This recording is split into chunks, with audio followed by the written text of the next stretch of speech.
La France, avant de partir, a voulu effacer le passé historique de l'Algérie? Alger, mardi 7 juin, marquera le 62e anniversaire de l'incendie de la bibliothèque universitaire de la faculté d'Alger, un crime culturel perpétré par l'organisation armée secrète OAS, avec la complicité des autorités coloniales, et qui a provoqué la destruction de 400 000 ouvrages et manuscrits inestimables à quelques jours seulement du recouvrement de la souveraineté nationale. Le 5 juillet 1962. Le 7 juin 1962, moins d'un mois avant la proclamation de l'indépendance nationale, 3 bombes au phosphore, placées par les terroristes de l'OAS dans le bâtiment abritant la bibliothèque de la faculté d'Alger, explosent vers 12h40, provoquant un incendie qui est venu à bout d'un fonds documentaire de 400 000 ouvrages sur un total de 600 000 livres et manuscrits inestimables et a saccagé les laboratoires des sciences et 2 amphithéâtres. Le reste des documents, quelques 200 000 livres qui ont pu être sauvés, ont été transférés au lycée Okba d'Alger, puis récupéré par la bibliothèque universitaire 2 années plus tard.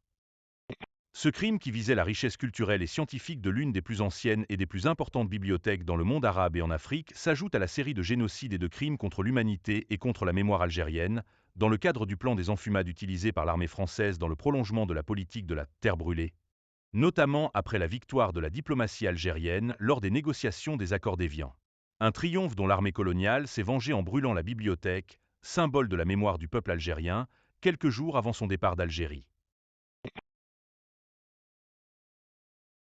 Yves Courrière, historien proche des Ultras, écrira dans l'édition du lendemain de l'attentat dans le journal de la droite, Le Figaro, le 7 juin 1962, un panache de fumée couronna Alger.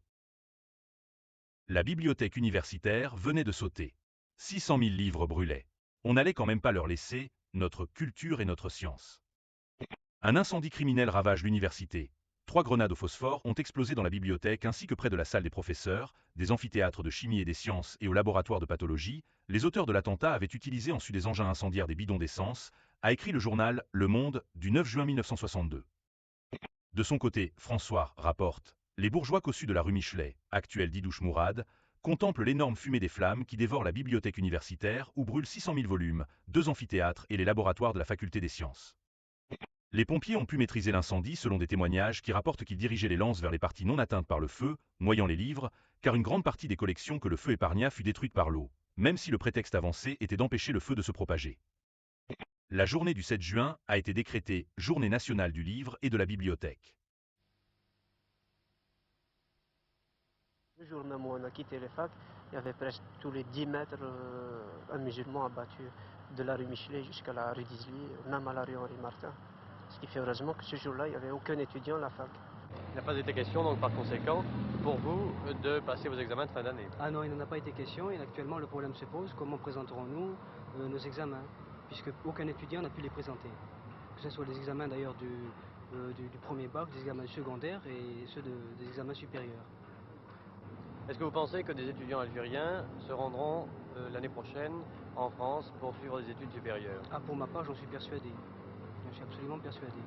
Il y aura énormément d'étudiants qui continueront leurs études en France, comme à l'étranger d'ailleurs.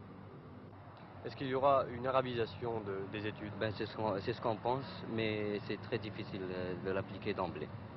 Il est incontestable que la majorité de notre élite est d'expression française. Il y a eu très peu de nos étudiants qui ont pu poursuivre des études en arabe, surtout dans les pays du Moyen-Orient. Il faudra progressivement envisager l'arabisation de l'enseignement en Algérie.